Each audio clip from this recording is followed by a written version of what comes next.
Hello Neowin readers and viewers, and welcome to another smartphone overview. I'm Tim Sheeser and I have with me today the Samsung Galaxy S3, and I have to say thanks to mobbycity.com.au for sending out a device to me. So thanks to them. Get right into it here. The Samsung Galaxy S3 is of course Samsung's new flagship device, replacing the Samsung Galaxy S2 of course from last year. A couple of cool new features that has been added to this device. You'll see on the front a 4.8-inch Super AMOLED HD display running at 1280 by 720 pixels, so it's nice and dense. On the back there is an 8-megapixel camera with a sensor made by Sony. Turns out it's the same sensor used in the iPhone 4S, so it's really good quality actually. I highly recommend checking out the written review. I've got a few shots and stuff checking out that. Internally is Samsung's Exynos 4 quad chipset that has an ARM Cortex-A9 CPU, a quad-core CPU running at 1.4 GHz, plus ARM's Mali 400MP4 GPU. Last saw that on the Samsung Galaxy S2, but it has been ramped up speed-wise for the Galaxy S3. I'll talk about a bit more about that later, but first I want to check out the design here. Look at those curves.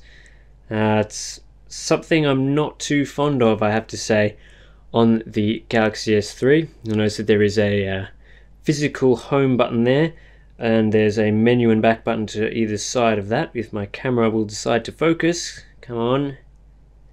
Anyway, on the top you'll see a front-facing camera along with a couple of sensors, the Samsung logo, and a couple of other things.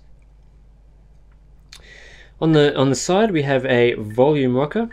On the bottom there is a micro USB port.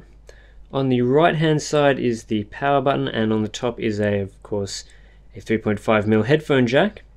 There is a removable battery and a micro SD card slot hidden behind the plastic thing, but it does take quite a bit of time to get on and off, so I'm not going to show that to you unfortunately on camera.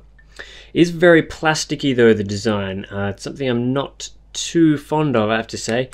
Feels a bit cheap for a flagship device. I would have expected something metal, something maybe polycarbonate like the HTC One X, but alas, we don't see that here, and it does reduce the overall build quality. Not a fan of the overall looks of the device either. It looks kind of weird. I would have preferred more hard edges. That said, it is very thin, so you can't really complain there. But I go into much more detail about the design and the written bit. You'll see here there is a Super AMOLED display, and it does look fantastic on camera. It's very vibrant and all that stuff as you would expect from an AMOLED display. It's pentile, not a big deal in my opinion. You won't notice it at this pixel density really at all. One thing I do have to complain about though is the auto brightness sensor up here. Something wrong with it on the software side. It doesn't particularly work that well indoors. I'm not really sure what's going on there. I think it could be fixed through a software update, so we'll have to pray and hope for that. Also, the white bezel, as you'll see here, reflects a lot of light, and it can make it hard to see the display outside, especially in direct sunlight, so that maybe it's better on the blue model. I haven't actually had hands-on time with the blue model, but hope something along those lines. It's better there. But generally it's not too bad. It's not as good as the Super LCD 2 display on the One X, but I'll get more into that in a separate video that I'm planning. Check out the speed of this. A good way to do that I've found is through Dungeon Defenders. Simply put, the performance of this device is amazing. I mean, it's better than anything I've ever used before. In terms of graphics performance, it dominates the Tegra 3. I'm not sure exactly how much they increased the GPU in this by, but it does work wonders, as you will see here in Dungeon Defenders. It is simply the smoothest performance I've ever got out of this device, which is of course great to see. So you'll notice it is really smooth here. It's very hard to play through a viewfinder, but it really is the smoothest experience I've ever had in games. It's also very good in GTA 3 and numerous other things that I tried on here. In web browsing, it blows pretty much everything else away. So you have to praise Samsung for really choosing a very good chipset for this. We'll remind people buying this in the United States and other LTE markets that the Exynos is replaced by a Qualcomm Snapdragon chip. Unfortunately, we'll get lower performance with that, so that is a bit disappointing. Another thing I will want to show is that this device aced my video playback test for once. You'll see here it's playing THX's Amazing Life video. This is the notorious video that never seems to work, but it is working fine here on the Samsung Galaxy S3, which is really something I was very happy about. So again, that's very good. Really the only thing you have to complain about the device is again the looks, and also the look of the software.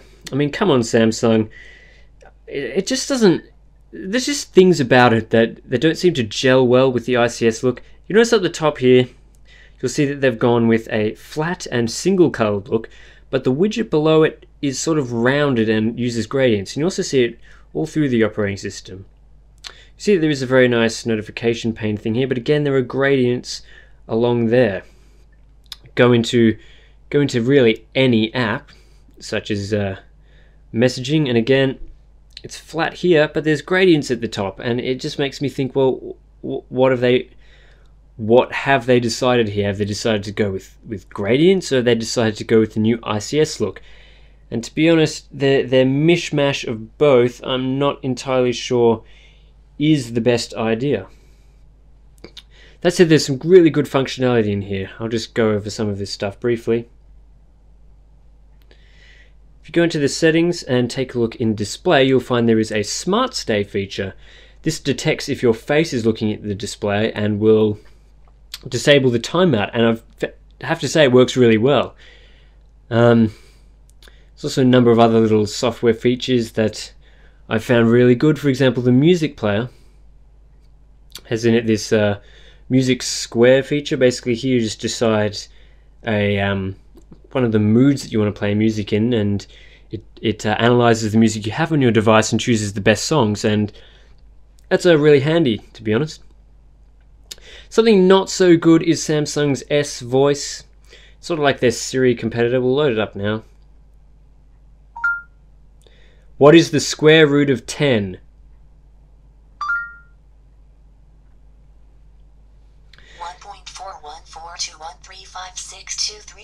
Now that's wrong. The square root of 10 is not 1.41. As you might expect, it is actually just above 3. Hi Galaxy. What is the square root of 20?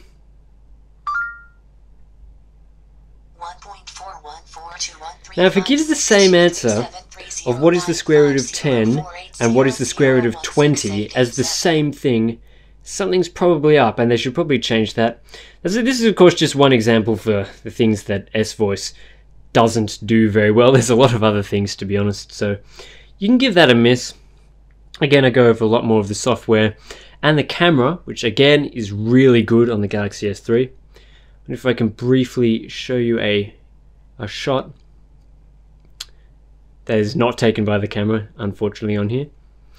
But this is, I think this is really good shot taken on the device. There's a lot of settings in there as well to go through and check out.